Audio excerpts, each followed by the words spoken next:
And welcome everybody to SwitchJoy Radio, episode 6. We got a big show for you today. Coming up on today's episode, we're going to talk about some Nintendo Switch patent infringement and what could be going on with that. GameSpot is in the news since Donkey Kong Country Tropical Freeze, is coming out tomorrow or probably today by the time the show is up. There's been some review disparity between the Wii U version and the Switch version as far as GameSpot's review, so we'll get into some of that. Nintendo's new incoming president has some big mobile ambitions, and we'll go get into what some of that means. And Fortnite rumors are abound on Nintendo Switch, and we'll get into some of that. I'm your host, Nick Chevalier, and joining me is Alex Rigsby. Hello, everyone. How's it going, man? It's going pretty good. It's been a while. How you been? Not too bad. Tired, had a long Good. day, but I'm definitely ready to talk some news and talk some Nintendo Switch. Oh, man, I bet. I feel you. I just got finished watching Black Panther for like the third time, and it's still good. Awesome. You seen Infinity War yet? What's that? Have you seen Infinity War yet? Oh, my gosh, yes. I want to go back and see it again, but yes, phenomenal. No spoilers, but it's great. That's good to hear, because I am not up to date on all the Marvel movies. Literally all of them. Yeah. I think the last one I've seen was Iron Man 3, which was, I don't even want to know how long ago that was.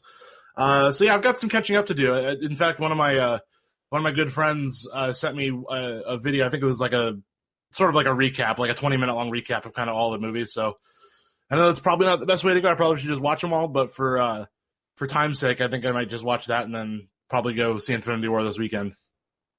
Oh my gosh, please tell me you've seen at least one of the Guardians movies. I've seen like half of Guardians 1. I know, I'm so bad. Like, I shouldn't even be admitting this on air, but... They're so good. Guardians 1 is fantastic. You have to watch it. No, what I've seen is great. I just haven't... I think so what it was, I think it was over at my friend's house, and we were watching it and got interrupted for one reason or another and just never got back to it, so... Yeah, Oops. yeah. Well, get back into it. No, definitely will. Like I said, I'll be catching that recap and then hopefully seeing Infinity War this weekend, and I'll have to go back at some point and watch all the other movies. Yeah, do it, and avoid Facebook because spoilers abound. Yeah, I've already seen, and it's probably not too spoilery. I don't even know what it is, but I just see these memes all over the place, and I'm like, that seems kind of like a spoiler. Like, I'm not even going to mention what the meme is, but you probably know what I'm talking about. Yeah, there are a lot of Infinity War memes. It's all anyone can talk about right now. Yeah, no kidding. But yeah, I'll definitely be checking that out later. All right, so before we get into the show, some housekeeping for you. Just a reminder, we are a bi-weekly show. Well, I say we're bi-weekly, but this is actually the first episode in a while. But in a perfect world, we are a bi-weekly show available for viewing and download on iTunes, Google Play, Stitcher Radio, SwitchJoy.net, and, of course, YouTube.com/SwitchJoy. If you like that, be a part of the show and leave us a question or comment. You can head over to SwitchJoy.net/radio, fill out the form there, and be a part of the show, and we'll answer your questions on air. So with that said, let's jump right into the news. At the top of the list here, we have some drama with Nintendo Switch patent infringement. This is from Nintendo Life, and I'm just going to kind of read a quick blurb here. GameVice, a company who created detachable gaming controllers for the iPhone, has filed another claim with the U.S. International Trade Commission, which has now agreed to look further into the matter. The ITC has announced it is investigating certain portable gaming console systems with attachable handheld controllers and components thereof, and that it has not yet made any decision on the merits of the case. GameVice is asking for the U.S. to block all imports of Nintendo Switch based on said patent infringement. And when asked for comment, Nintendo had nothing to say on this. So I just kind of wanted to pose the question to you, Alex. I mean, what do we think this means? Does this case have any standing? I mean, I don't think it really means anything. We were talking about it a little bit before. There was a suit a while back with a Nintendo Wii, I believe, with the Wii remotes right.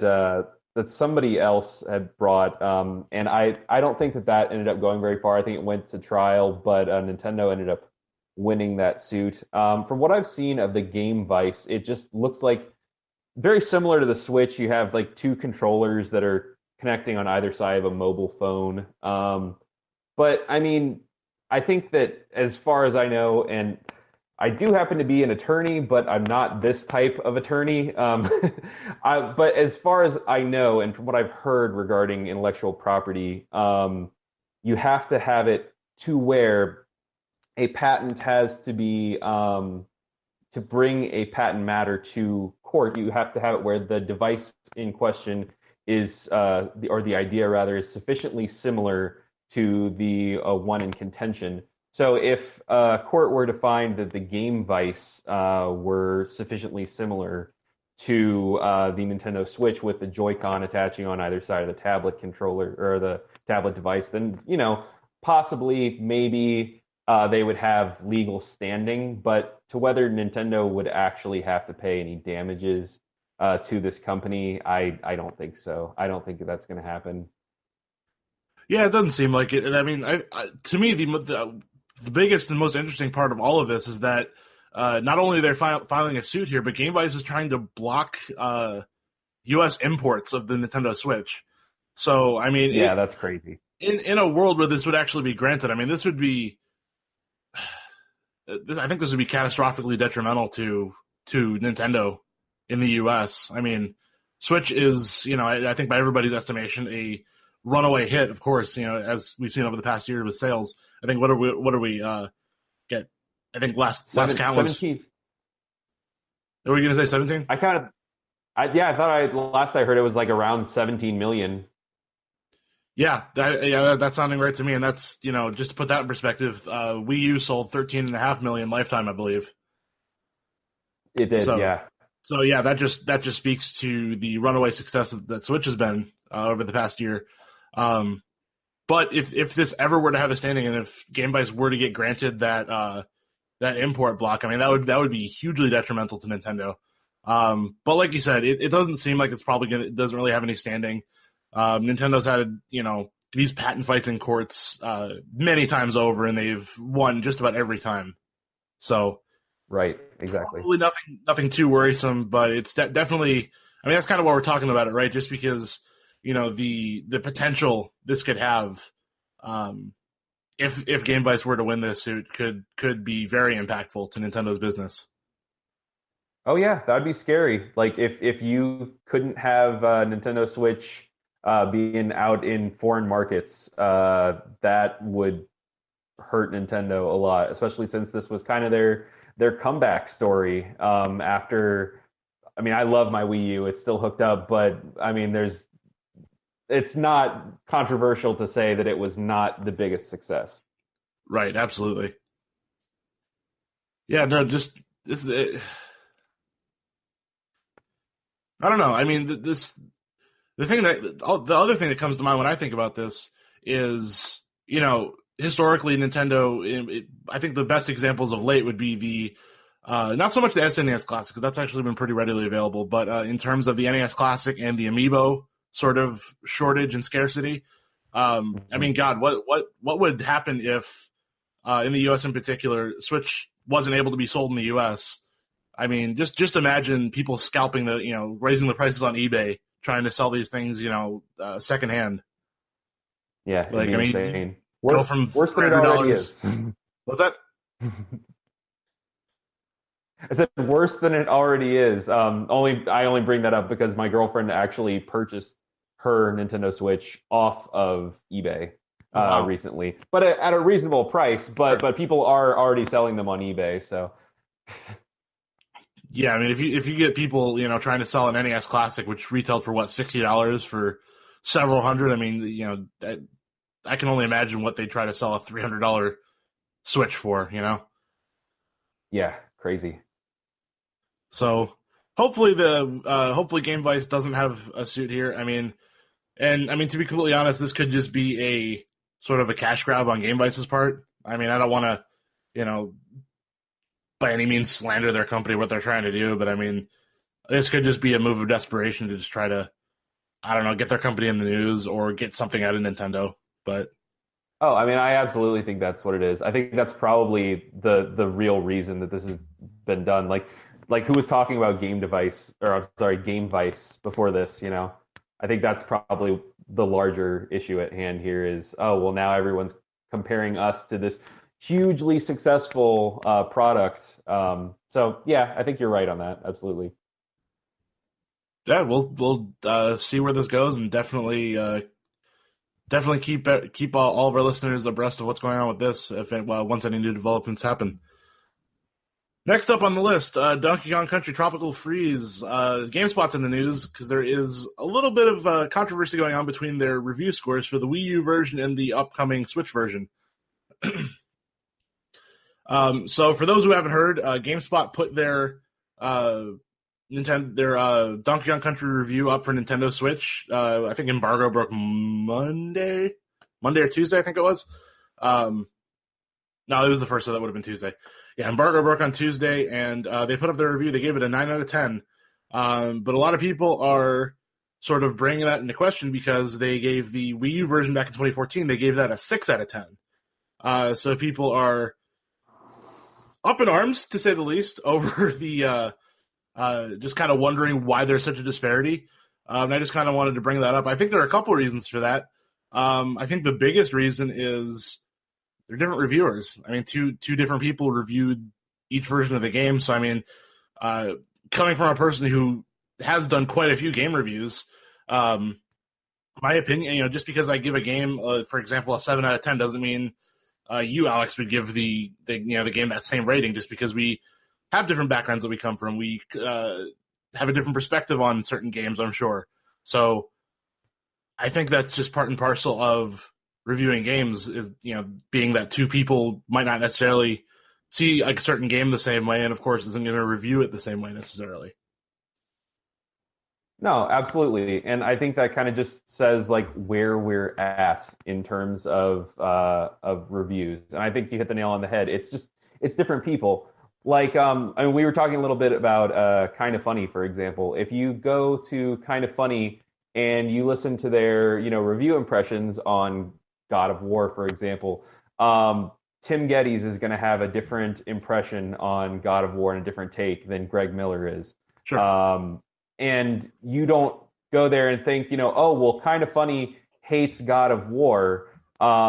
Yet, for whatever reason, when you go to IGN or GameSpot or wherever, and they give a game a 7 out of 10, a 6 out of 10, a 5 out of 10, whatever, which a 7 out of 10, not a bad score at all, but some people think, if you're not 8 or above, then it's unforgivable. Sure. But those individual people are individual people. And if you go to IGN, if you like IGN, the reason you should be going to IGN, in my opinion, is because you like the people there, and you follow their careers, just like you and I have done for so long with Greg and Jared Petty and these guys who were at IGN. And you like the people there, and you get to know the people there and how they review games.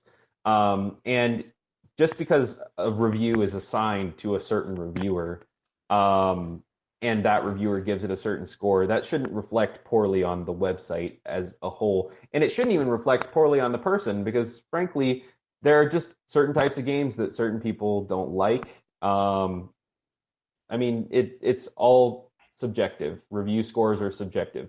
We're just learning that in 2018, apparently. No, exactly. I mean, you kind of hit it right there. I mean, I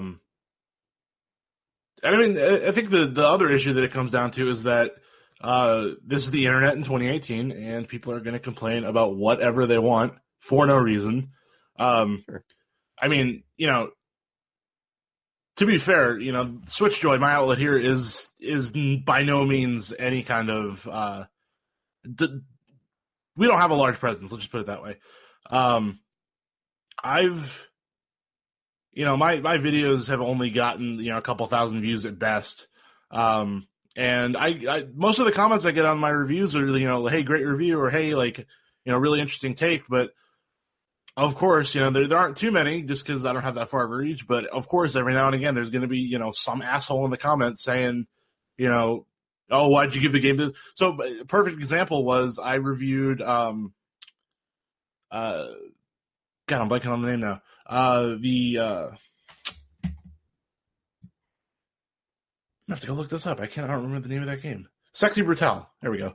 Yes, I reviewed Sexy Brutale on Switch, and I gave it a 9 out of 10. which was, at least in my community, a little controversial because of the severe frame rate issues.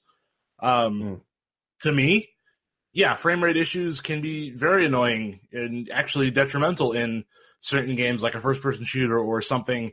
Imagine if Splatoon 2 on Switch ran at, chugged at like 10 to 15 frames per second. Like that would be unplayable because in that type of game, you need to be able to move around. You need that sort of fluidity, right? Right. So in a game like the Sexy Brutale, you don't really, at least to me, the frame rate didn't detrimentally impact my experience of the game. I still have a lot of fun with it. It still was, I don't think I've played a game since that has made me really think about the medium in such a different way, with just a lot of the systems that it puts in place with the reversing time mechanic and the just the so many factors going on at once that you have to run around and try to manipulate and have everything kind of fall into this perfect domino effect.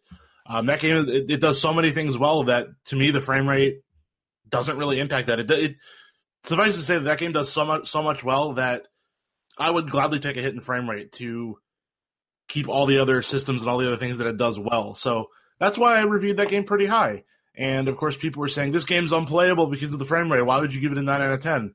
Well, just like you said, it's subjective.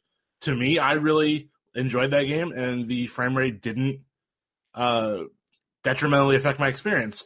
Now, had somebody else review it, I'm sure other reviews are out there for the Switch version that probably gave it a much lower score than I did. But again, it all comes down to that subjectivity.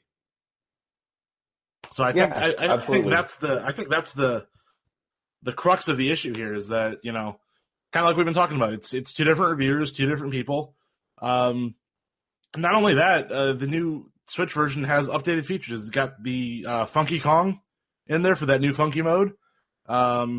Right. Yeah. Everything's got the new funky mode now. Yeah, absolutely. Why shouldn't they? We got that, and I guess it doesn't necessarily change the game itself too much, but now having this game completely portable, I think that should be taken into account. And if it works well in handheld mode, that should bump the score up, as far as I'm concerned.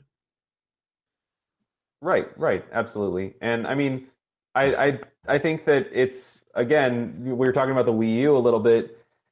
I do think that game came out in a period where people were kind of down on Nintendo, and it's kind of not crazy to think about a world in where people were thinking, they were influenced by the fact that the Wii U was not particularly popular and, was kind of just a quirky little console. So I can imagine a world in which a Wii U game, a Wii U exclusive game back then comes out, and it's like, oh, it's okay. A 6 is okay. It's not bad. Now when everyone is high on Nintendo, this amazing, I have not played the game, but I'm assuming, since it was a Wii U port, that it's 60 frames per second. I don't know that for a fact. But I'm assuming, this beautiful, glorious 3D platformer that a lot of people were heralding as one of the greatest 3D platformers of all time back then, with the exception of GameSpot. I'm assuming that this game comes out on Switch at such a high point in Nintendo's life that of course it's gonna, get a 9. And again, it's a different reviewer. But quick note on the Sexy Brutale. I actually have not played that game, but I listened to some impressions from Jim Sterling, and he loves that game. So I just want to echo what you were saying. I've heard that it's a phenomenal game. So I don't think that you were wrong at all to give that game high marks, for the record. Much appreciated, as always. On Donkey Kong, I actually wanted to give a quick shout out to YouTuber by the name of Mark Brown. He has I don't know if it's a channel or just a series he does. It's called Game Maker's Toolkit. This video actually, someone posted it in the Facebook gaming Facebook group I'm a part of, and the video is called Donkey Kong Country Tropical Freeze: Mario's Level Design Evolved. And it's about a 12-minute video. It actually breaks down, and this is on the original Wii U version, so this isn't even taking into account the new version. But it basically sort of breaks down the level design of Tropical Freeze and compares it to Mario, and actually kind of, I won't go into too much detail, but it basically shows where a lot of the 2D Mario games, and in particular the new quote unquote new Super Mario Brother games that we've seen since the Wii, how that level design sort of is kind of samey, whereas seemingly a lot more love and care and attention has been put into the level design of Donkey Kong Country Tropical Freeze. So I would recommend everyone check that out. If you're on the fence about whether or not to pick this game up on Switch, I would highly recommend check out this video and just take a look at how much care and love was put into the level design here. And honestly, watching this video has actually been one of the determining factors leading me to purchase the game this weekend. So just wanted to give that a quick shout out. All right, I think we pretty much covered everything there. Next up on the list, we have Nintendo's incoming president, Shuntaro Furukawa, has some big mobile ambitions, and this is from Fortune.com. So let me, actually didn't put a quote in the notes here. Let me read a quick thing here. Okay, so again, this is from Fortune.com. The incoming president of the video game giant, Nintendo, tells Japanese magazine Nikkei he hopes to build the company's smartphone game operations to a 100 billion yen per year business. So that's, and I think a billion yen, that comes out to about $910 million figure there.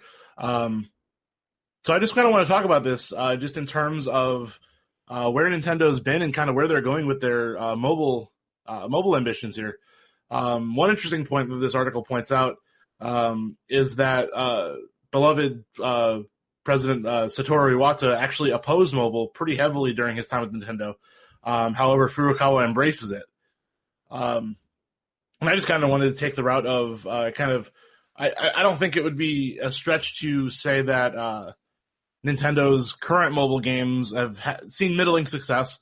I mean, first we've seen Miitomo, which I actually can't remember if it already has been shut down or if it's still running. But I know it's going to be shut down if it hasn't already. It's okay. No one remembers. Yeah. I think I played that for like the first couple days it was out, and then that was it. I think I deleted it.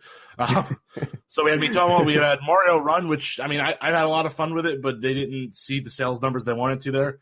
Then we got Fire Emblem Heroes and Animal Crossing Pocket Camp, which I think are probably their most popular of the games they've released so far. But again, these aren't reaching the levels that Nintendo has really wanted for them. So with the middling success of the games they have out now, and the fact that Furukawa really wants to embrace the mobile market going forward as far as Nintendo's concerned, I mean, we can see that with two upcoming games that they have. Mario Kart Tour, which was announced a few months ago, and just announced earlier this week, a new action RPG with the developer called Cygames. And that action RPG is called Dragalia Lost. So these are two of the upcoming games we have. So I just kind of wanted to just open up discussion a little bit about, what do we think about Nintendo sort of embracing the mobile market? Is this going to be sort of the next pillar for them? I don't know. I mean, I would love to see more mobile games. I mean, personally, like I said before, I've personally had a lot of fun with Mario Run. I'm generally not a completionist when it comes to games of any kind, but Mario Run in particular, I was actually wanting to collect all the coins on all the levels.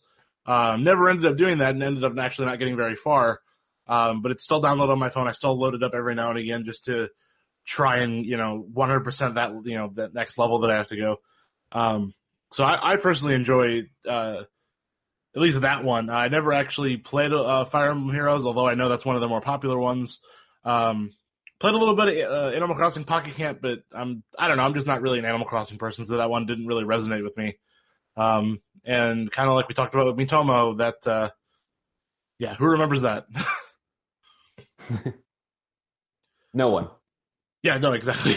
So yeah, I don't know. I mean, like I said, Mario Run I personally enjoyed, but I know it didn't do all that well. And just given the middling success they've had with the mobile game so far, I'm I'm wondering how successful they're going to be. I mean, I'm sure Mario Kart Tour is going to be a hit, whatever that ends up being.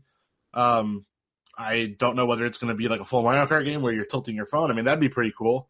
Although knowing Nintendo, they're probably going to, come out with something out of left field that, nobody expected, like they always do, like, Labo, for existence. Like, who saw that coming?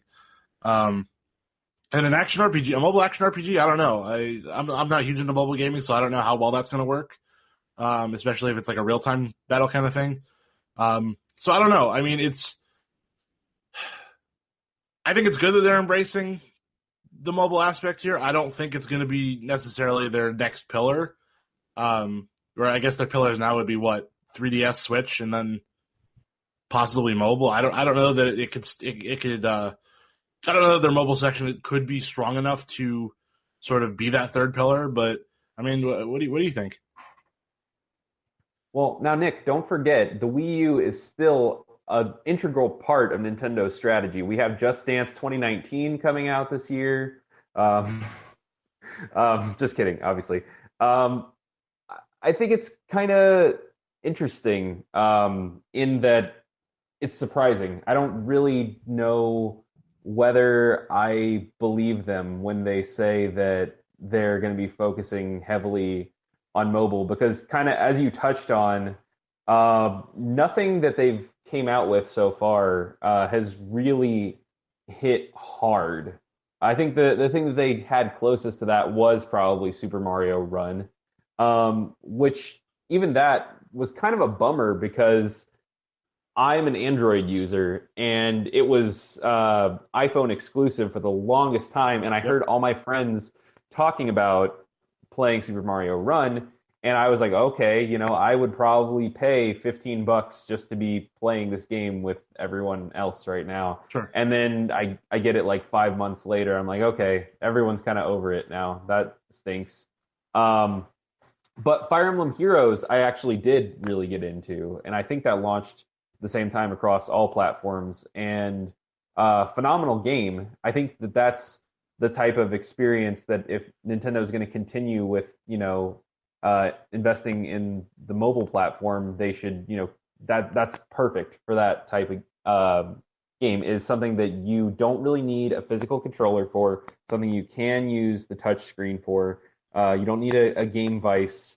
You can just, use your touch screen, move your characters. An Advance Wars game would be phenomenal, though. I mean, I know it'd be fairly similar to Fire Emblem, which we already got, but I thought Super Mario Run was great. But I just don't know, from a financial standpoint, whether they really want to be competing with their own console and putting a bunch more games out there.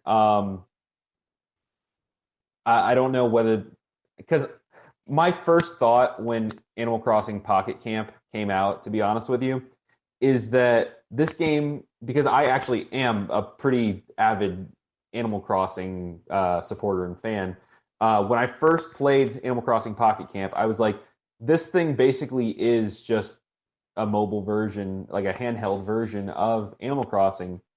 Do I need Animal Crossing anymore, like a console Animal Crossing?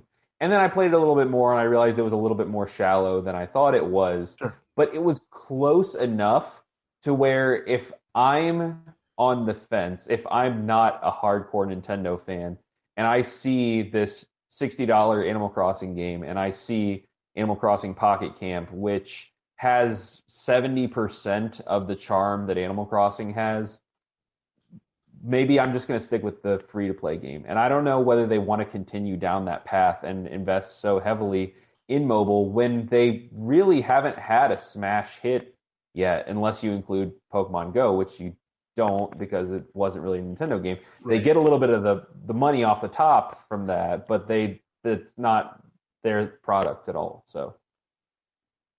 Yeah, no, it's actually, I'm actually really glad you brought up Pokemon Go, because even though it isn't necessarily a Nintendo game, I think it definitely speaks to the potential success that a game like that could have. And I mean, I think it's pretty evident at this point that Pokemon Go is never going to be as big as it was. They can, release updates and release new content and have all these, I mean, I'm sure whatever they implement battling and trading, that is going to change the landscape as we know it. But I still don't think it's going to be up to the level that it was, when it first came out. But like I said, I think that is a good sort of a good metric to show how big mobile gaming can be. And do we think that Nintendo is really going to get to that level with any of these games? Probably not. I mean, well, definitely not. I mean, there's no way. I mean, Pokemon Go was a one in a million kind of runaway success. Right. So I mean, I look forward to seeing what more games we get out of this initiative. Like I said, Mario Kart Tour, I'm sure is going to be pretty cool. I'm interested to see what this Dragalia Lost is going to be. But yeah, I don't think that they could. I'm just thinking of it in terms of, let's pretend, however many years down the line, because this was even coming about after, the Wii U flopped and before we knew Switch was a thing. There was a lot of discussion around, well, what if Nintendo gets out of the hardware business entirely and just starts making software, just making games for other platforms? If it ever got to that point and they were really trying to still focus on mobile, I don't think that could sustain their business. Just in mobile, I don't think that could sustain their business at all. And in that same breath, I don't think they could support an entire sort of pillar of their business on mobile. It could be a cool thing that they're doing off to the side, and it probably gives them some nice playing money, but I don't think it's sustainable from a business perspective in terms of this being such a substantial amount of income for them. So that's kind of where I'm looking at it. Mm-hmm. All right, so the last thing that we have to talk about in the news segment is we have a rumor that Fortnite is coming to Switch, and we actually reported on this. I think a couple other outlets did, but I think we caught wind of it pretty early, so I'm kind of excited about that. So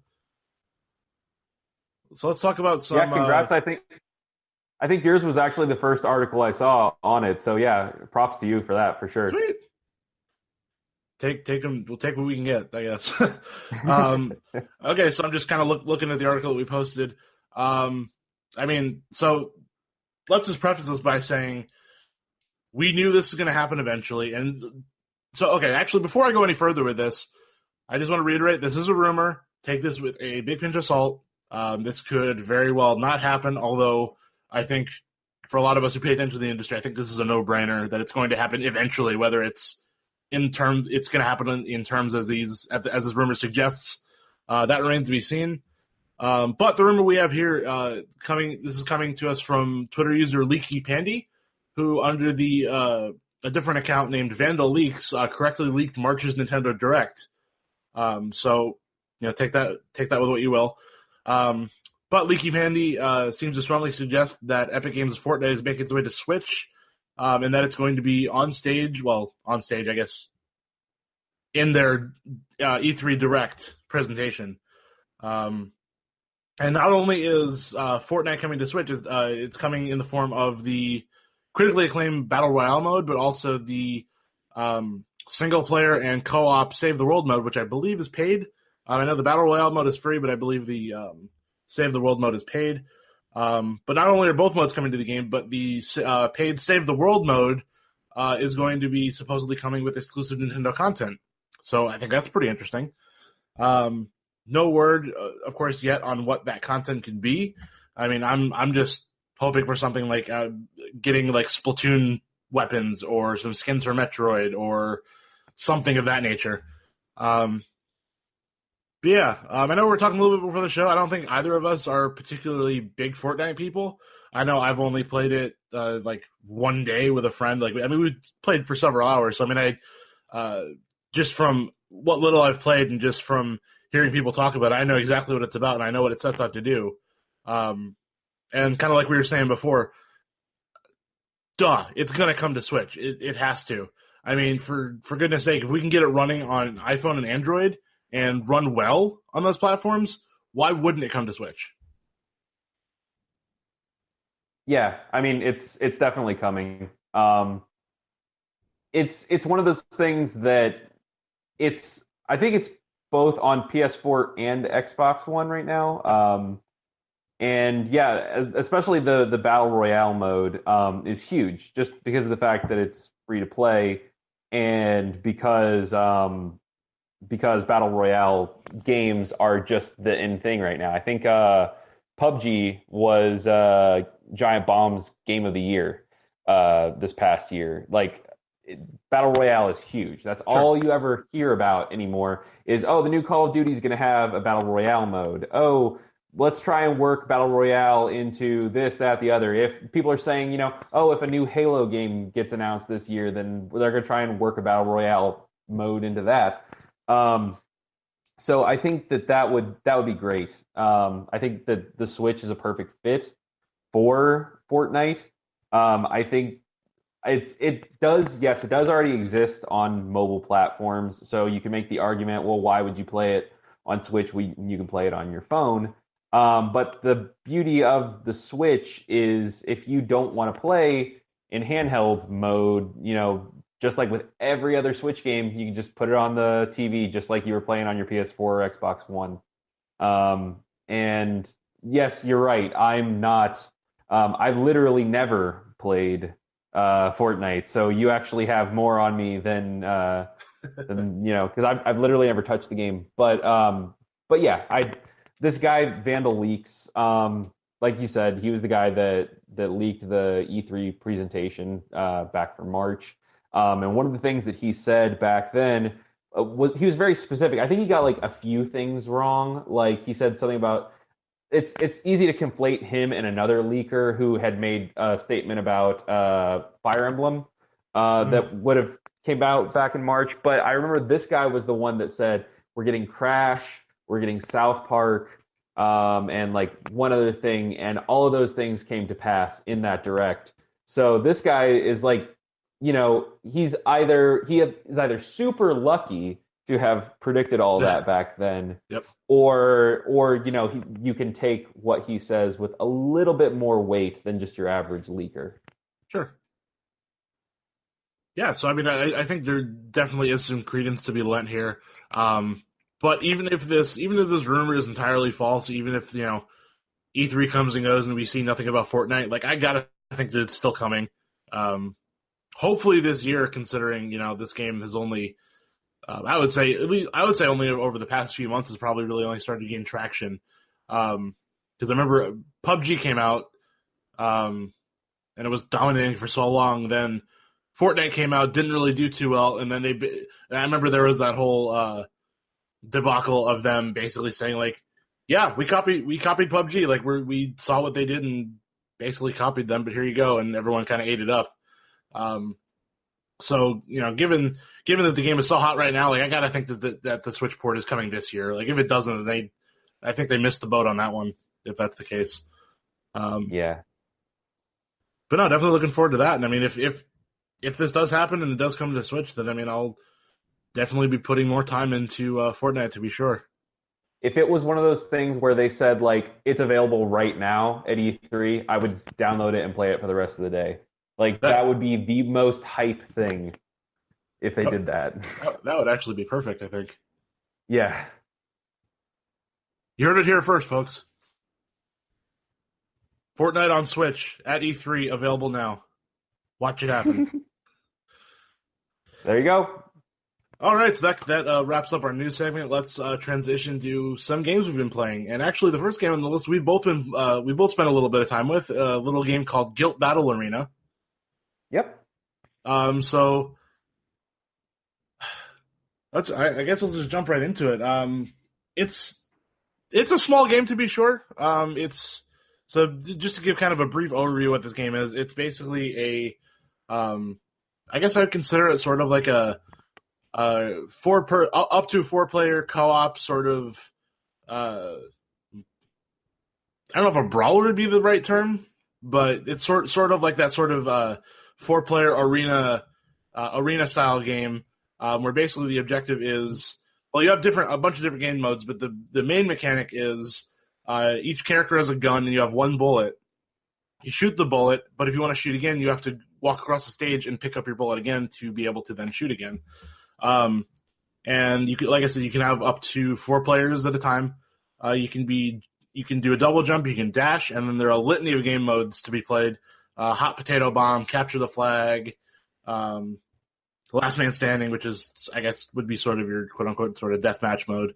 And then outside of that, there is a horde mode where you just fight wave after wave of enemies with from I think 1 to 4 players. You can do it there as well. Yeah, we've been playing that. I mean, to me, I guess it's fine for me. It's fine for what it sets out to do. I mean, it's not this great big game. So I mean, you could spend, I would say probably less than a half hour of the game and sort of see everything it has to offer. I think it's a fun little game. It's not super impressive in terms of gameplay or any kind of mechanics it throws out there. Because, like I said, I mean, basically, feel free to add anything if I've missed anything, Alex. But I think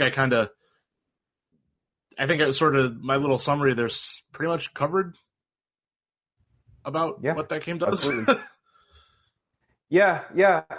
So for me, it kind of feels like almost something that the Behemoth would make, like the Castle Crashers people. Sure.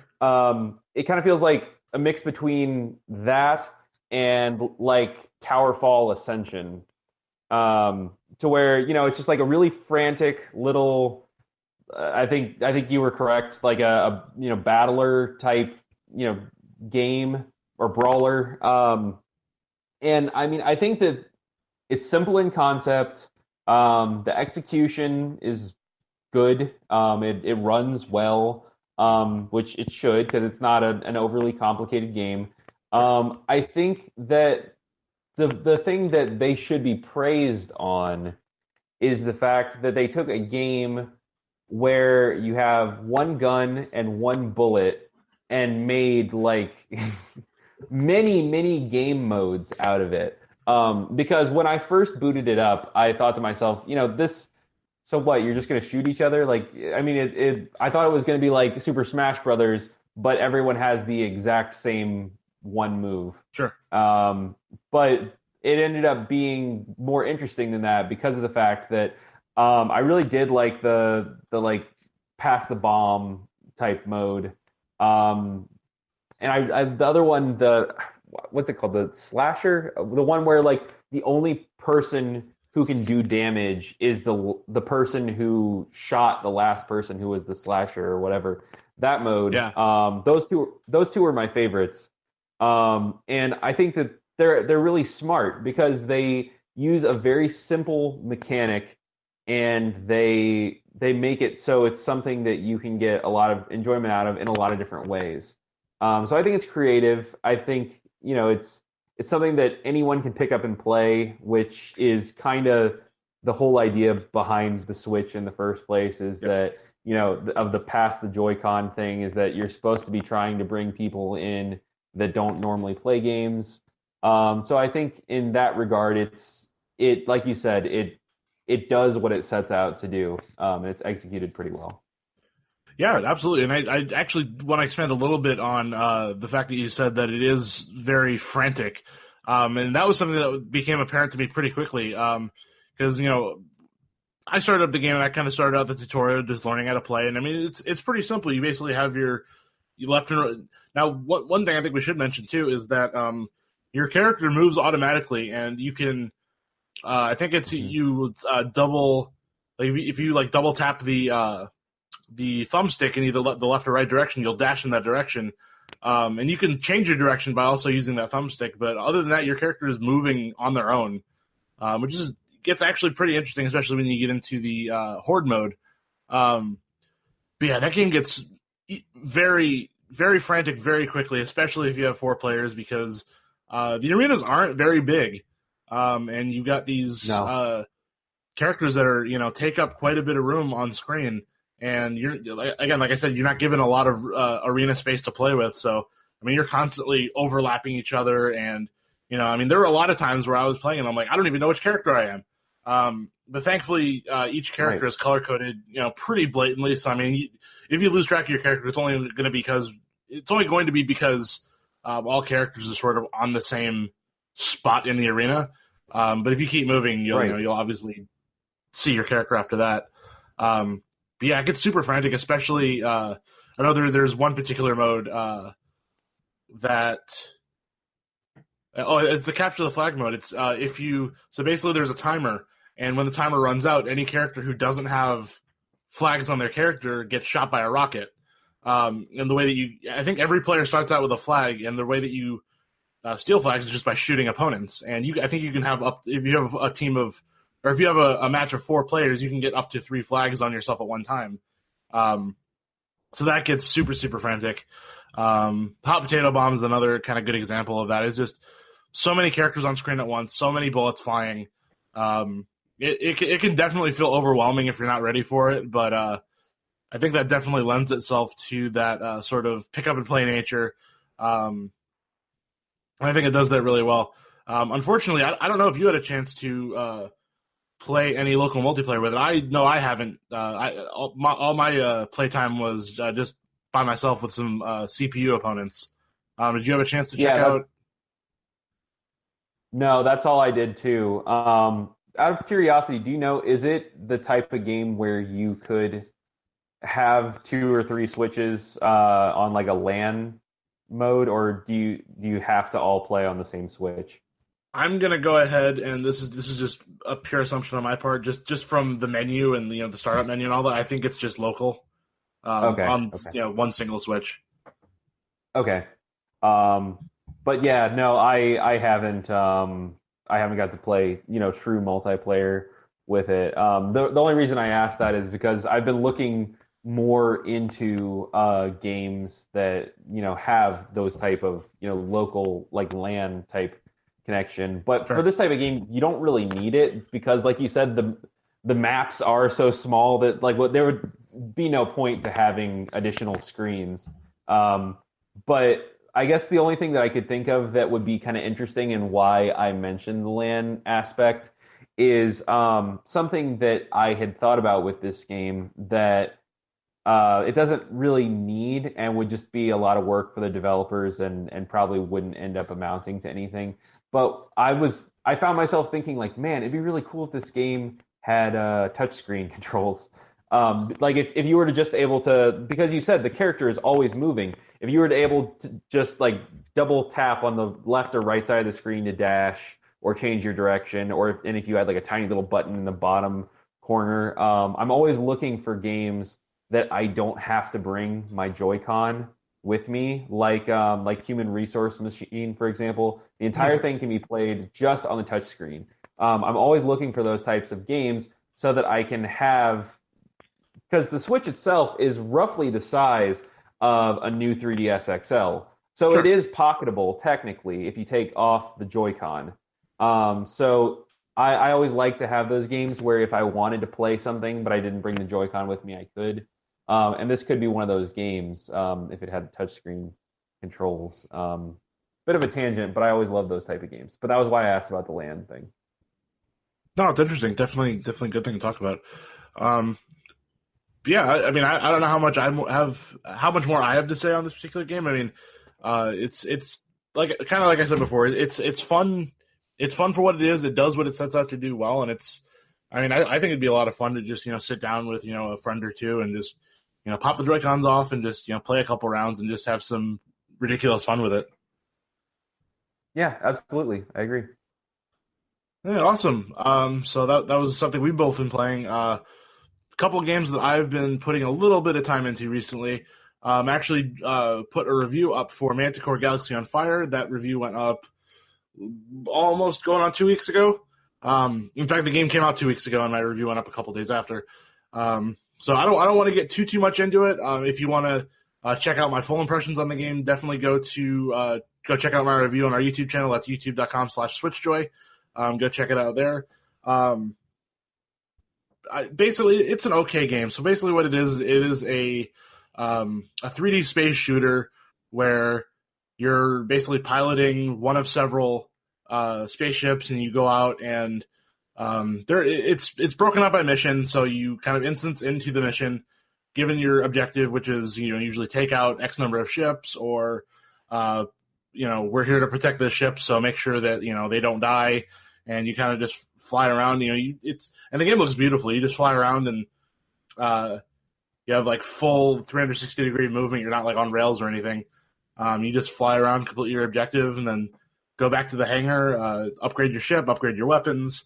So I mean, it's a fun game to be sure, but there is a narrative that tries to sort of piece together every mission structure, or each mission, I should say. And just, I don't know, it just feels really disjointed in places because every time you instance into a new mission, like your ship will sort of like phase into whatever mission space you're going to be in. And it feels like you're about to jump right into the game, but then as soon as your ship sort of instances in, it cuts away to your basically your group's commander, and basically says, "Here, we're here to take out these space pirates or whatever." And it's like it's always this long stretch of exposition that just doesn't really feel necessary, and that always just kind of breaks me out of the action.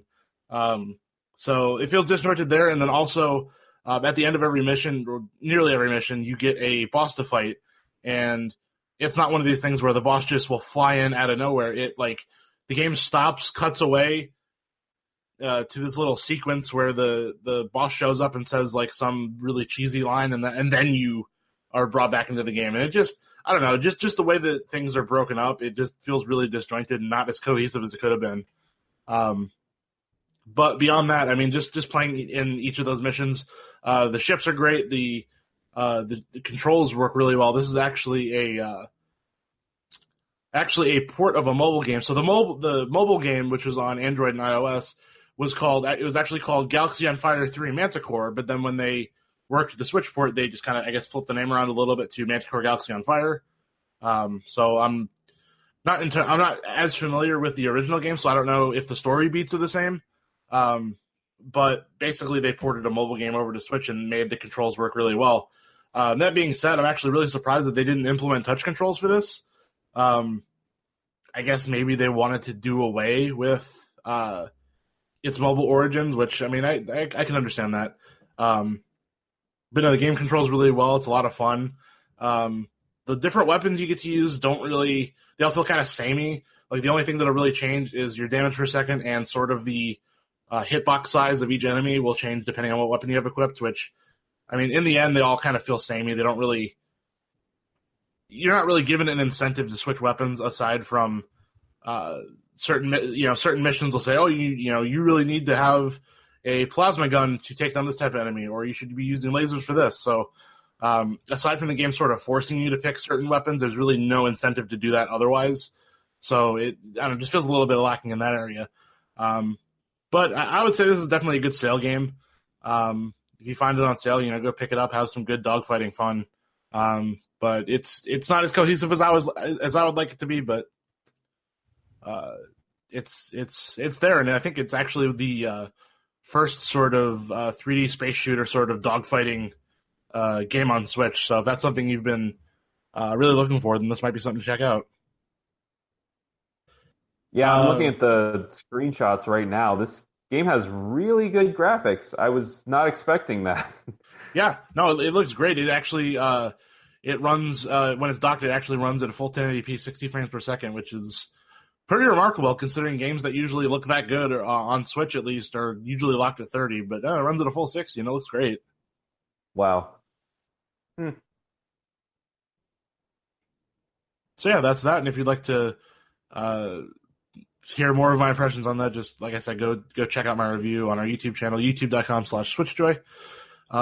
Aside from that, another game I've been playing a little, actually, well, I can't say I have been playing. I put in a little bit of time earlier this afternoon before we recorded. It's called Cast of the Seven Godsends, which actually, as of the day we're recording on Thursday, so this game actually just came out today. Gosh, I hesitate to come on air and come onto a show like this and talk about a game that is bad. Like I hesitate to say that a game is bad because I don't know. Because I mean, you got to think that no matter who's working on a game, like nobody ever sets out to make a bad game, right? So I mean, it kind of feels like I'm doing them a bit of a disservice by saying the game is bad, but yeah, this game just is not. I don't know, man. I feel like that meme runner game that was on the Wii U was setting out to be a bad game. Yeah, well, if you've got situations like that they're. I mean, I'm actually not familiar with that game, so I don't know if that was trying to be intentionally obtuse. Um, Oh, there was just this horrible game on Wii U that actually got removed from the eShop for a while because it was literally just an endless runner game, but with just like troll faces and stuff like that. It was oh, geez. it was weird. It was like one of the most controversial games of that year, just because there was so little thought put into it. But anyway, that's a bit of a tangent. But you said that I was like, well, I don't know. Some people try to make bad games. But anyway, sorry. No, no, you're good. But no, I would just, I mean, I would like to think that in most cases, I don't think people set out to make bad games. So that's kind of why I hesitate to say, like, get on air and say this game is bad, don't get it. But I mean, and it's not to say the game's terrible with what limited time I spend with it. But again, this is Cast of the Seven Godsends. I think the best way I can describe it is it reminds me a lot of Castlevania, mostly in the music, but also in just the fact that you're kind of running through this level. It was actually level that I was playing through was actually pretty horizontally linear. There's not really much verticality to it, but basically you just have enemies popping up that you pick up new weapons along the way, and you kind of have like these like throwing knives or throwing axes or something like that you just kind of throw at the enemies. They die, and you just keep moving through the level. Just in terms of the like I said, mostly the music it reminded me of Castlevania, but just kind of the general gameplay, just kind of jumping around, killing enemies, and then eventually you get to a boss. The reason I'm saying that it's bad, I guess, is I don't know. It feels like, to me, it feels like Castlevania, but like without the budget. So like, there's like some dialogue that'll happen, and it just, I don't know, just it doesn't, like, the text just is just very like very plain, just like Arial just on the screen. Like it almost seemed like no thought was put into the UI or just kind of the text, at least anyway. And just the art style, I mean, it just doesn't. It's not very sharp. Like, I mean, it's an interesting art style to be sure, but it's not very sharp. It's kind of grainy looking. It just doesn't look that great. I mean, I enjoy Castlevania games, so I mean, I was kind of hooked on the gameplay a little bit, but I don't know. It just seems like I said. I think the best way I can describe it is sort of just Castlevania without that budget and that polish. I don't know. There's a whole lot more for me to say on it than that. So I guess I'll just kind of leave it at that. Go check out some gameplay videos if you're interested about what that looks like. But just from what little time I spent with it, it's I'd probably pass on it personally. So yeah, what have you been up to? What have you been playing? So the thing that took most of my time over the past 2 weeks, I played God of War in its Traitor. entirety. I know it's a PlayStation game. Gasp! They exist. But You're a PlayStation fanboy. exactly. It's actually the one PS4 game that I've purchased in 2018. I really enjoyed Persona 5, but yeah, God of War was the one that got me back into PlayStation a little bit. To the point to where I almost considered, with all the stuff that was coming out about it, well, maybe I should get a PS4 Pro for it, but I was like, no, it's okay. And it ended up looking just fine on a regular PS4. Beat the whole thing. It took me about 25 hours to beat.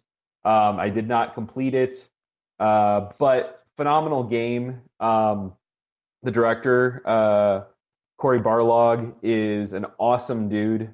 There's this really cool video on YouTube of him looking up the review scores once the embargo lifted for the first time, and just being in tears. Just an awesome person, and just has been giving so many interviews, and just seems like just a great guy. And you can really feel and see him in God of War. And I just love that. I love when games reflect the person that makes them. And it just, you can tell it's such a passion project for him, and it was glorious. It had me, very emotional the entire way throughout. So God of War is phenomenal.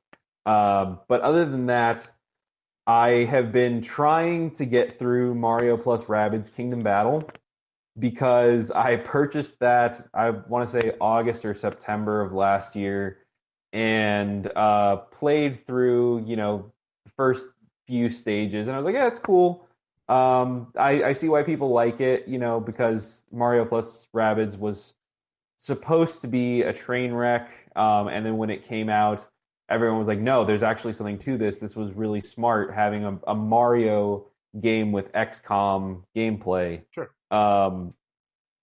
So I was like, it's cool. I'm glad I gave it a shot. But now it's kind of been like in my list of shame to where it's like there's a Mario game that I haven't completed. I should really probably do that. So I just this evening got up to the last world, the lava pit world. And at least I hope that's the last world because I've played this thing for like 15, 20 hours at this point, and I kind of just want it to be done.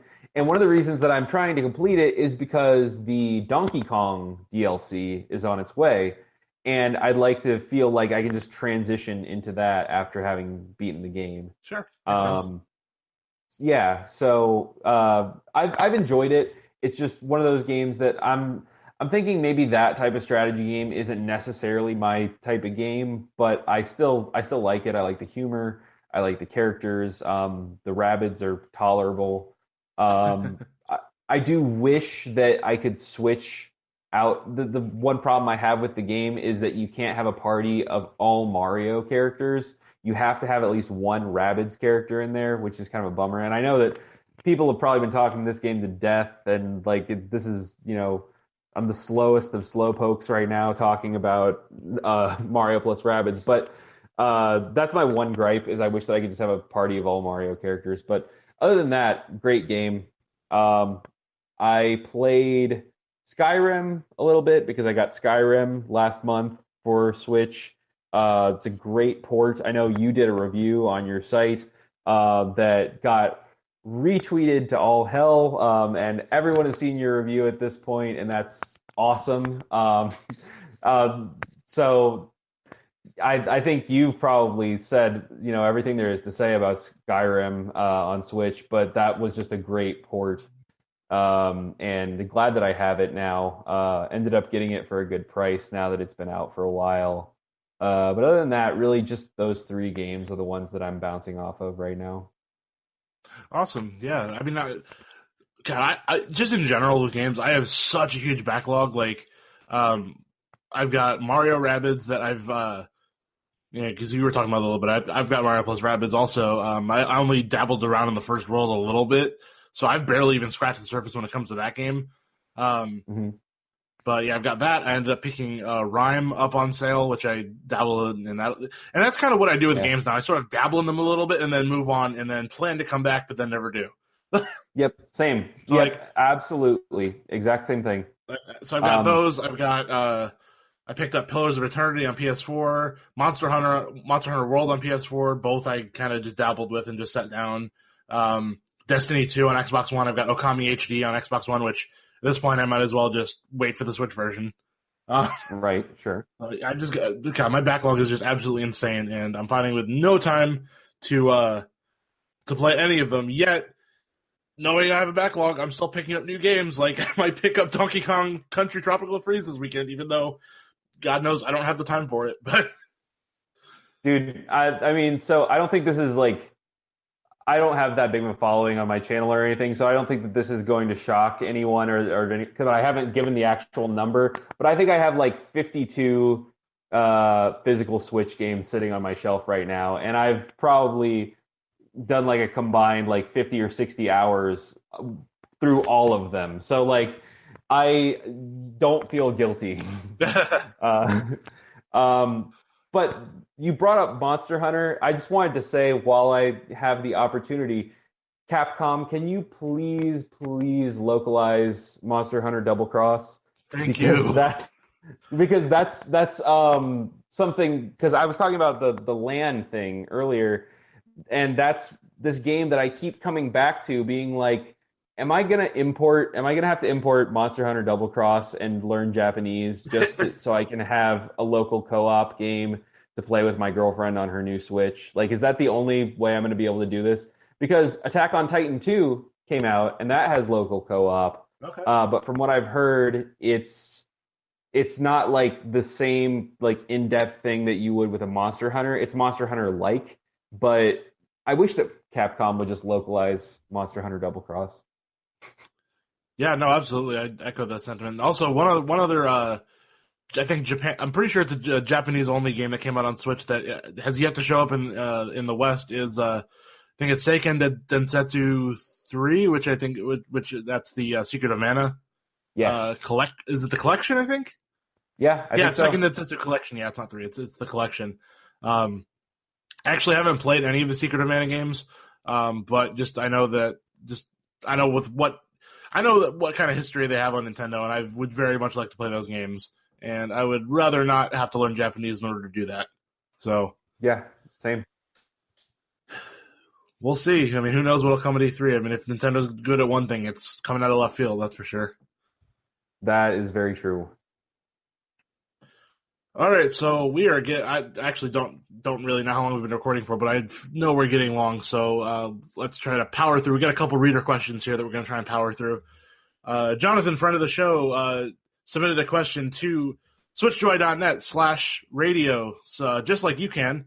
And his question is: with E3 coming up next month, what are your Nintendo E3 predictions? And he asked us to give one realistic, one far-fetched, and one way out there.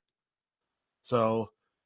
Alex, I'll give you the floor. I'll let you start. What are some Nintendo E3 predictions, realistic and outlandish? See, it's going to be hard because I'm going to have to try and predict something that hasn't already been confirmed in some weird source. Because I actually quote unquote predicted like a few weeks ago that Kingdom Hearts 3 was going to come out this year. And then somebody was like, yeah, dude, they already said that it's coming out this year. And I'm like, oh, so that's not much of a prediction then. Dang it. Because sometimes like they like stealth announce this stuff, or it goes on so long to where you don't remember that it's been announced.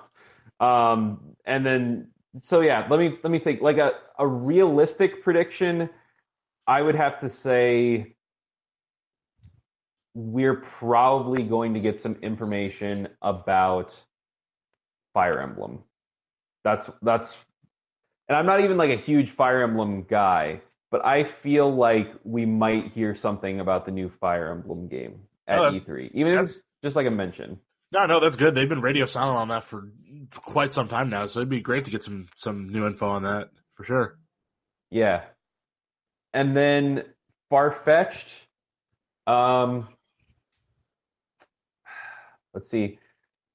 I honestly think that they won't mention it. I think that I don't think that they're going to mention it, but I think that it would be far-fetched of me to say that they would bring up Pokemon at E3, to be honest. Because Pokemon, like historically, they've kind of got their own directs, with the exception of last E3 when they came out and they had, prior to E3, talked about Pokken. And everyone was like, oh, are you serious? Like, that's not the game that we wanted on Switch from you guys. And then the director of the Pokemon company, which I can't remember his name, just comes out in like a white undershirt, sitting at a table sketching, and is like, oh yeah, guys, I'm working really hard on that Pokemon game. Don't worry. And everyone's like, yeah, but I don't think that they're gonna do it again. I don't think that it's gonna be referenced this year. I think that Pokemon is going to get its own direct after E3. So that would be far-fetched, is like maybe he comes out and he says, it's been a whole year since I told you we were working on a main series Pokemon game. Well, here it is. I mean, It could happen. And then way out there, Spyro. they're gonna talk about Spyro. It's been announced for Xbox and PS4. I feel like it's coming this year for those platforms. I think that Nintendo will finally be like, yeah, we've had to wait for a little bit to tell you this. But yeah, Spyro is coming. It's not coming at the same time, day and date with those other versions, but it's coming out early 2019. And guess what? Spyro is going to be in Smash Bros. Too. Ooh, there you go. That one's way out there. That one's like not going to happen. But screw it, Spyro for Smash. It's happening. You heard it here first, folks. So I was actually, before we got to this, I was kind of thinking one realistic prediction. I was honestly thinking that they really were going to show Pokemon Switch. But you bring up a good point in that, aside from that, basically saying like, "Hey, we're working on our next mainline Pokemon RPG is going to be on Switch." Historically, Pokemon has not been an E3 a franchise that's really brought up at E3, and like you said, they really do usually hold their own directs for that. So that's probably right. I'm going to agree with you on the far-fetched one there. That's more likely than probably Spyro and Smash, but like you said, we're probably going to hear about it. Probably going to hear about it in its own separate thing. Although I think it coming out this year is, I think that's a safe bet. I think probably November of this year for that game to come out is probably a safe bet. Yeah, because when did Ultra Sun and Moon come out? That was just this past October and November, I believe. Okay, so then we're due for another Pokemon game. I mean, that series has pretty much been annualized at this point, so... Yeah, just about. So, I mean, I think it wouldn't be outside the realm of possibility to get that this holiday.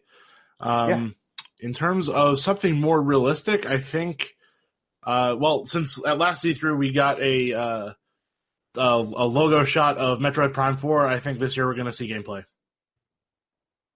Yeah, I think it's high time. Yeah, I could definitely see that happening.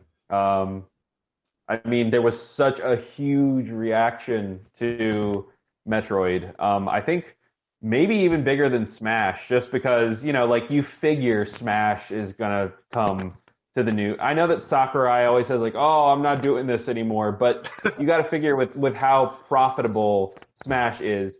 A, Sakurai probably doesn't have a choice at this point. And B, even if Sakurai retires, you got to figure that they're doing that without him. They're dragging the cold, dead body of Smash onto whatever console Nintendo has.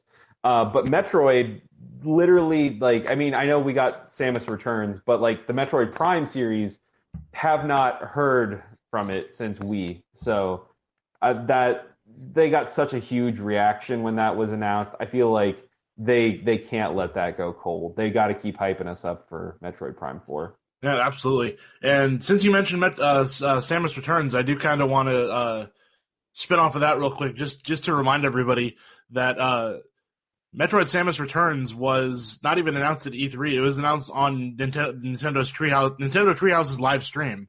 So, I didn't remember that. Interesting. Yeah. So I just wanted to kind of remind everybody listening that that's something to be cognizant of as we go into E3 this year. That be sure to watch Nintendo's Treehouse live stream, because I'm sure they're going to be dropping some new releases there that weren't part of their proper presentation. So, yeah, really looking forward to see what they do with that. And one way out there, I think continuing on with the Metroid thing, because I'm not convinced this is going to happen, but I think it'd be cool if it did. If we get a Metroid Prime trilogy port or remaster on Switch, leading up to 4. Yeah, or even Wii Virtual Console like you had on Wii U would be great. At this point, I'm not. I've heard so much back and forth about on different people thinking on whether or not Virtual Console is actually going to come or not, and I'm staying out of the discussion. I'm just going to wait and see what happens at this point, because I don't know. As much as I want it to happen, I'm worried in the back of my mind that it's not going to, and I just don't even want to talk about it. I just want to wait and see if it happens. at this point. Yeah, no, I agree. It's better to not get your hopes up. Yeah. All right, cool. And then another question also came from Jonathan, and another reader, Steven, also kind of chimed in with a similar question, so I kind of grouped them together. Um, so they ask, with all signs pointing to Smash on Switch being a new entry, who would you like to see as DLC that hasn't made an appearance yet? So I know we kind of touched on that a little bit with your one of your predictions, and that Spiral will be coming to Switch. But what are some I don't know, let's say one or two other characters that you'd like to see as DLC that we haven't seen yet in Smash? Hmm. Um, One that I kind of said that I think is going to happen, but now I'm a little worried about. I feel like it's still going to happen. Maybe we'll see. I personally think that Solaire from Dark Souls Ooh, is going to be in the new Smash Bros. Game. I don't know whether Bandai Namco is involved in the development of the new Smash Brothers game, but they right. were involved with the development of the Wii U game. And as a result, we got Pac-Man, was that the only Namco character? I don't know, but I know we got some Namco characters. So I feel like that wouldn't be too crazy to have another Bandai Namco character. Since Sure. we're getting the Solaire amiibo, since we are getting Dark Souls on Switch, obviously that got delayed, but I think that's a pretty safe bet. I can honestly even see the trailer in my head where Wii Fit Trainer is, saying something to the effect of, salute the sun, and then all of a sudden, because the trademark phrase, when I think it was her neutral B move, was, you could charge up and then fire the solar blast, and she'd say salute the sun. Then you have Solaire come out and praise the sun. It just has quirky Smash trailer written all over it. That's pretty Um, cool. yeah, so I think that one's happening. Um, I would like Crash. I don't know whether it'll happen. Um, but that one, everyone's kind of predicting. Yeah. Um, but I don't know. What are your thoughts? So this might be considered cheating a little bit because technically we have seen this character in Smash before, but it's been a while, and he technically wasn't part of any DLC release.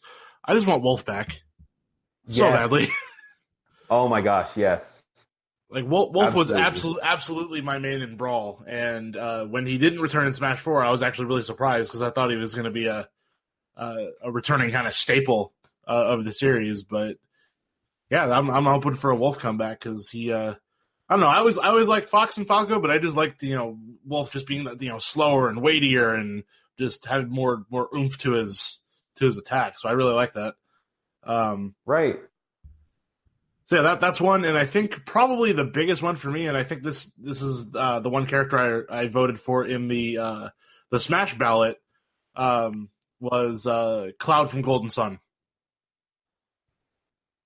Yes. Yeah. Like I am such a huge Golden Sun fan. I love that series. It is one of my favorite RPG series of all time.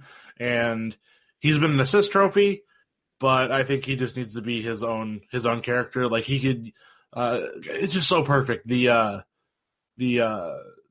whatever Oh you wait, call you the said Cloud. You mean Isaac, right? Isaac, yes. Sorry. Yeah. Yeah, Isaac. We got Isaac. Cloud already, Nick. Gosh. Hey, they both have spiky hair, right? I think. Yeah, exactly. Same. They're kind of the same character. They look similar enough. Yeah, no, Isaac. With his, I forget what I say I'm such a huge, a big Golden Sun fan, but I can't even remember the powers they use. The Uh, Psynergy with the Synergy. hand That's and it. all Yeah, that yeah, stuff. yeah. Yeah, yeah. Yeah, those powers just lend themselves so perfectly to Smash. So I think that he would be a perfect fit. Whether we get him or not, I don't know, but that's my hope of someone brand new to the Smash universe we haven't seen yet. Yeah, I mean, I would just love a new Golden Sun game, period. I feel like so many of those old GBA franchises have just been left dormant. Advance Wars, Golden Sun, like, where are they? I want them back. I mean, So yeah, I mean like Isaac, and then you also announce a new Golden Sun game would be incredible. that would be awesome. Because I mean, so the last gold. So admittedly, um, I want to get into that. But no, the last Golden Sun game that we saw was I forget the title, but it was. I remember it was on 3D or not 3DS. It was just on regular Nintendo DS. Um, Yeah. where I think it took place like however many years after the events of the original games. That was great. I Yeah. love that game. The whole thing. Um, but hell, even if a new Golden Sun game even if a new Golden Sun game rather came to even 3DS and not Switch, like, I would be perfectly content with that. I would gladly Right. dust off my dust off and charge my 3DS for a new Golden Sun game. Yeah. Can I go back and change my one way out there prediction to Mother 3? Not gonna happen. I mean, you know it's bad if fans localize it and Nintendo still just sits on it. Yeah. So speaking of GBA games that Nintendo hasn't touched in years. Yeah, no kidding. All right, But so yeah, Isaac is a perfect prediction. yeah, no, I would absolutely love that. Awesome. So thank you to our readers for sending in those questions. Definitely keep those coming, and I'll mention this later in the show. But yeah, again, if you have questions or comments for the show, head over to switchjoy.net/radio to submit your questions, and we'll read them on the air. Okay, finally, to close out our show, we're going to be talking about the new games that are out this week, and so we'll just quickly run through this list. So at retail, we have Donkey Kong Country if I could speak. Donkey Kong Country Tropical Freeze is out tomorrow, or like I said, probably by the time this episode goes up, will be today. And everything else I'm about to read, I'm fairly certain came out today, so the record date of Thursday. So Thursday is traditionally when the eShop updates, so all of these games should now be out. We've got Neo Umbra, and these are all on Switch, just to be sure. So we got Neo Umbra, we've got Animal Super Squad. And Alex, if you've heard of any of these games or want to like speak to them, just stop me as I read through. Just go ahead and say what you want. Animal Super Squad, I mentioned a little bit earlier. Cast of the Seven Godsends. Might just want to avoid that one. So we've got Don't Die, Mr. Robot. We've got Japanese Mahjong, Johnny Turbo's Arcade Sly Spy, and a bunch of Naruto games. So we've got Naruto Ultimate Ninja Storm, Naruto Shippuden Ultimate Ninja Storm 2, Naruto Shippuden Ultimate Ninja Storm 3 Full Burst, and Naruto Shippuden Ultimate Ninja Storm Trilogy, which I would venture to guess that's the prior 3 games combined into one package, but don't quote me on that. It is. And okay. It's actually, the only thing I'll say about that is it's kind of a bummer. As a collector, Japan got a physical release of all 3 of those games on one cartridge, and everywhere outside of Japan, you cannot get a physical copy of that game. And it's one of those games also that, like, there are some Japanese games, like Bayonetta, for example. You take a Japanese cartridge, put it in a North American Switch, and it's going to be in full English. Naruto is not that case. If you get a Japanese cartridge, it's only going to be in Japanese no matter what Switch you put it in. So that's a huge bummer. But yeah. So it sounds like the only way to get these games localized in English would be getting them digitally on the eShop then, which is unfortunate if you're a physical person. Yeah, it is. But oh well. Well, I mean, I've never played any of those games, but I think they've got quite a bit of a following. So, hey, if those are some games you're into, then definitely go pick those up. And rounding out our Switch release list for this week, we got Perfect Angle, Professional Construction, The Simulation, Sky Piece, and Timberman Versus. And then on 3DS, we have 3D Retro Dungeon Puzzle Challenge, and I guess everyone's surprised, or maybe nobody's surprised, there's a brand new Wii U game out today, Rainbow Snake. Congrats, Wii U. Yeah, it's weird because I think over the past 2 or 3 weeks, there's just been this slow trickle of one more Wii U game. It's like, when is it going to end? I don't know. And then when will Nintendo take them off the eShop like they did Donkey Kong Tropical Freeze for 6 hours? Anyway. Yeah, that was a thing that happened that nobody's quite sure why that happened. I don't know. That was weird, but the thing. It's back now. Yeah, so if you've been hankering to get Donkey Kong Country Tropical Freeze on your Wii U, you better get it now before it goes down again. Exactly. Oh, jeez. Okay, well we've been recording for quite some time now, so I think it is we're just about done here. So let's go ahead and close out the show. Before we get into our closing notes, though, Alex, I just wanted to give you a chance to plug your YouTube channel. And, give us a little brief description of kind of what that's all about and where we can find you. Well, thank you. Yeah, my name is Alex Rigsby. You can find me on YouTube by searching Alex Rigsby, RIG, S as in Sam, B as in boy, Y. Or you can use my URL, which is youtube.com/Alex Riggs the Game, all one word. And I just do mostly Nintendo Switch content on there. A few Let's Plays up. I did a Let's Play of Rhyme for Nintendo Switch, also of Gear Club Unlimited. I do a few one-off videos where I talk about some more obscure games for Switch, like Let's Sing 2018. I do unboxings. Recently did an unboxing of Bayonetta Nonstop Climax Edition, which is the Japanese exclusive collector's edition that comes with the only physical print of Bayonetta 1 in existence. So was really happy to get that this past week. But yeah, that's mostly what I do. So if you're interested in more Nintendo Switch content, check me out. I'd appreciate it. Awesome. In fact, before we recorded, I checked out some of your videos. So awesome work, and definitely going to keep up with a lot of your videos, and look forward to seeing what kind of stuff you come up with. Thank you, man. I appreciate it. Yeah, of course. All right, so that was our show. Thank you so much, everybody, for listening. Thank you for downloading. Again, if you don't know where to find us, we are a bi-weekly show, and you can find us on iTunes, Google Play, Stitcher Radio, and of course, you can find us on our website, SwitchJoy.net, as well as YouTube.com/SwitchJoy. If you want to be a part of the next show, leave us a comment on any of the podcast services. Well, actually, can't leave comments on those. Leave a comment on our YouTube channel. I'm going to upload this. So leave a comment there. Leave a comment on our website, SwitchJoy.net. And, of course, you can always go to SwitchJoy.net/radio. Leave us your name and comment or question there, and we'll be sure to read it on the air. If you like the show, give us a review on iTunes and leave us, give us a 5-star review and leave us, some comments. Let us know what you'd like us to change or do differently or keep doing. And you can also find us on social media. You can follow SwitchJoy on Twitter at SwitchJoy, and we're also on Facebook, which should just be facebook.com/SwitchJoy. You can find me on Twitter at Nick Chevalier. That's NickChevalier. And where can we find you on Twitter, Alex? I am twitter.com/Alex Riggs the Game, all one word. All right, awesome. That is going to wrap up our show. Again, thank you everybody for listening, and thank you, Alex. Thank you for coming on the show. It's been great having you.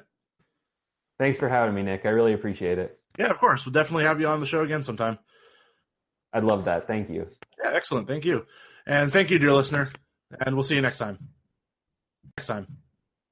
Next time. Next time. Next time. Next time. Next time.